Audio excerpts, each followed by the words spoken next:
Assalamualaikum warahmatullahi wabarakatuh. Perkenalkan, saya Taufik Maulana. Pada video ini saya akan membahas tentang cara diagnosis masalah pada sensor TPS.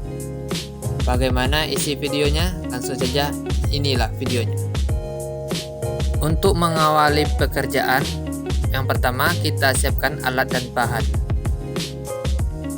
Pada saat kita melakukan pekerjaan, lebih baik kita memperhatikan keselamatan kerja. Pembahasan tentang fungsi, pengaplikasian, komponen, dan cara kerja sensor TPS dapat dilihat pada video sebelumnya. Selanjutnya, langkah kerja. Langkah kerja yang pertama yaitu mendiagnosis masalah sensor TPS. Untuk mendiagnosis masalah sensor TPS, ada dua cara, yaitu cara pertama menggunakan scan tool, yang kedua tidak menggunakan scan tool. Dimulai dari menggunakan scan tool.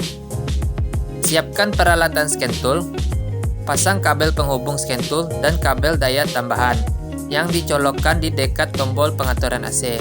Jika tidak bisa dengan cara itu, bisa dengan menggunakan aki dengan cara jumper daya.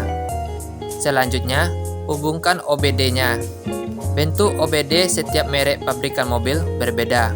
Untuk mobil Avanza, gunakan bentuk OBD ini.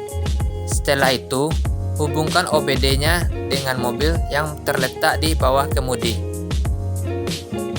Setelah terhubung, nyalakan mobil, lalu tekan tombol on pada scan tool. Setelah scan tool menyala, ikuti langkah berikut.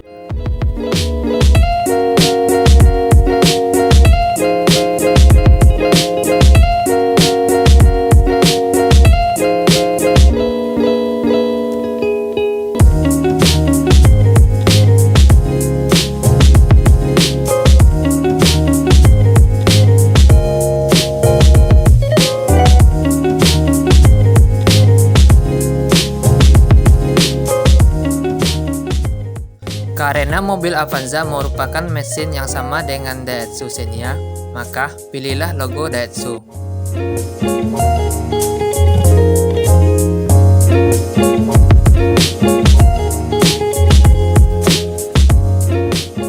Setelah itu, klik All System, lalu pilih EV.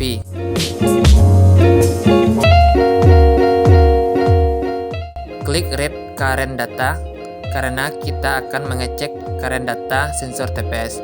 Lalu klik Relative Throttle Position Sensor. Yang kedua, lihat pada modul Pratikum. Lihat standar bacaan nilai sensor TPS. Jika pedal gas tidak ditekan, maka bacaan nilainya 0%. Jika pedal gas ditekan, maka bacaan nilainya adalah 100%. Jika berada di angka tersebut, maka sensor TPS dalam kondisi oke. Jika pedal gas tidak ditekan sampai ditekan dan bacaan nilainya adalah 10% sampai 75%, maka SCM dalam masalah. Selanjutnya, menggunakan fitur Red Fault Data.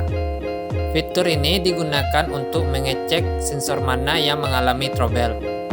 Jika sensor dalam keadaan oke, maka akan muncul tulisan Not Fault Data di monitor. Jika ada sensor yang mengalami masalah, dicontohkan dengan mencabut konektor sensor IAT.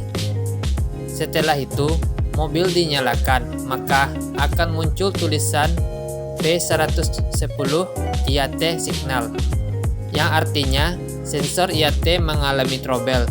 Sedangkan pada sensor TPS akan mengeluarkan tulisan P120 TPS Signal pada monitor. Untuk membuat pembacaan Red Fault Data kembali ke Not Fault Data, pasang kembali konektor. Lalu erase data, selanjutnya klik Read Fault Data. Lalu nyalakan mobil kembali hingga muncul tulisan Not Fault Data. Selanjutnya, diagnosis masalah pada sensor TPS tanpa scan tool.